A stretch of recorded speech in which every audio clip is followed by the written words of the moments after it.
फिल्में एक प्लेटफॉर्म हो गई है लोगों को बिगाड़ने के लिए। नक बात की पैसे खर्च करने से फिल्म नहीं बनती।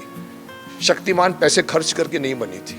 मोदी जी ने भी कहा था अपने 2014 के इलेक्शन जब जीत कर आए थे, बोला मैं हिंदू पंडितों को स्थापित करूंगा। मैंने कहा था अगर ये कर जाएंगे ना तो ये सुपर हीरो बन जाएंगे, शक्तिमान बन जाएंगे, लेकिन नहीं हुआ। हैरानी है। सरकार को भी मैं दोषी ठहराऊंगा कि क्यों आपने 30 सालों तक इन लोगों को वापस उनके घर से भी हैरानी है। सरकार को भी मैं दोषी ठहराऊंगा कि क्यों आपने 30 सालों तक इन लोगों को वापस उनके घर तक, उन बड़े बड़े जो सो कॉल्ड प्रमोट करते हैं अपने शो में पिक्चरों को, वो इनको नहीं करने दे रहा। ये मुझे क्यों छुपाया गया 30 सालों से, क्यों छुपाया गया 30 सालों से हमें इस सत्य से।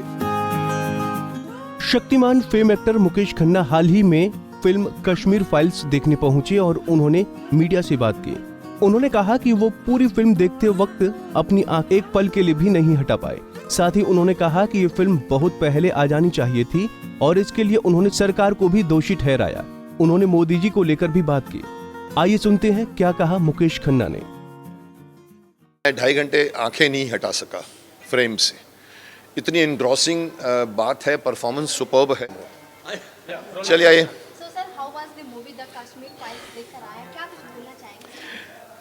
देखिए मैं पूरे कितने 2 घंटे के 3 घंटे के मुझे नहीं मालूम, 3 घंटे, मैं 2.5 घंटे आंखें नहीं हटा सका फ्रेम से। इतनी एंड्रोसिंग बात है, परफॉर्मेंस सुपर्ब है। और मैं तारीफ़ करना चाहूँगा विवेक अग्निहोत्री का, जिसने 30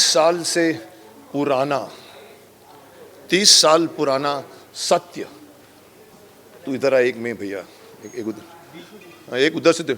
तो मैं विवेक जी की तारीफ करना चाहूँगा जिन्होंने 30 साल पुराना सच लोगों के सामने लाया।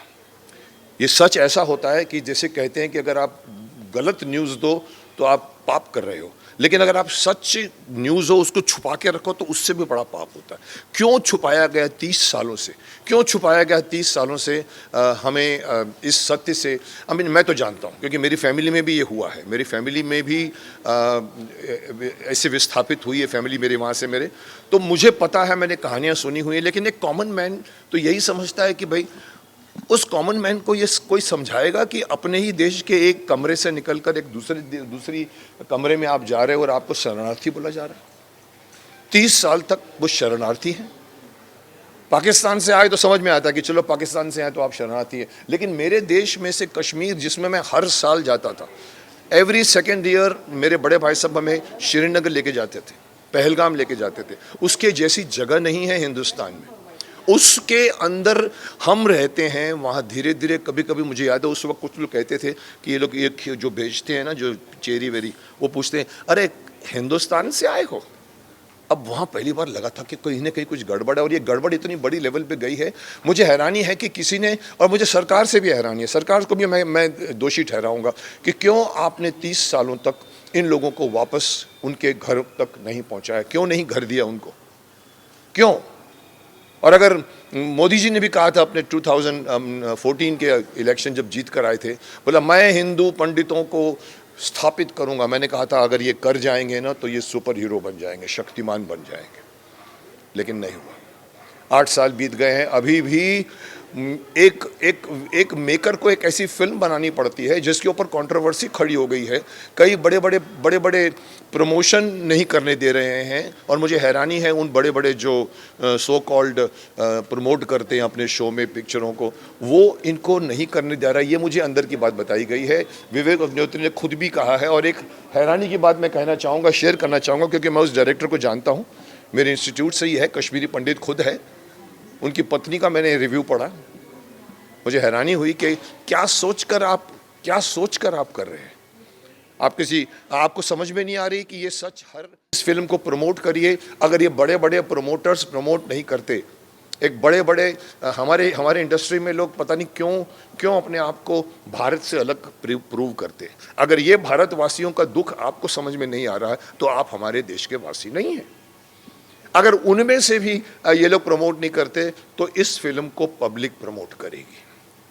जैसे मैं आज बोल रहा हूँ, आपने भी रिव्यूज़ देखे होंगे, इवन कॉमन मैन के रिव्यूज़ भी ऐसे आ रहे हैं। आई थिंक ये प्रमोशन पूरी पब्लिक करे और पब्लिक देखे, और मैं समझता हूँ ये फिल्म बहुत बड़ा ब्लॉकबस्टर बने, क्योंकि ये एक मकसद, एक छूटा हुआ लक्ष्य जिसको सरकार भी भूल गई है। जब हुई थी, मैं समझता 90 उस वक़्त सरकार कोई और थी, उस वक़्त नहीं हुआ, उसके बाद भी सरकार आई, फिर भी नहीं कुछ हुआ, लोग अपने अपने जगह पर रहे, क्यों? So I hope that this film reaches to masses and it reaches to everybody, it is reaching globally. मैंने सुना इवन वर्ल्ड में भी लोग रिएक्ट कर रहे हैं, बिकॉज ये वर्ल्ड क्लास फिल्म बनी है। ये हमारे कॉमन 300 करोड़ की फिल्म नहीं है। 200 करोड़ की एक फिल्म अभी भी रिलीज़ हुई है जिसका नाम राधे श्याम, नाम इतना अच्छा रखा है, बट मैंने उसका भी रिव्यू पढ़ा तो थोड़ा सा निराशाजनक बात की। पैसे खर्च करने से फिल्म नहीं बनती। शक्तिमान पैसे खर्च करके नहीं बनी थी, स्टोरी थी। ऐसे चुप कराई उनको। मैं ओपनली बोलता हूँ, देश में अभी एक ऑनेस्ट डंडा चाहिए।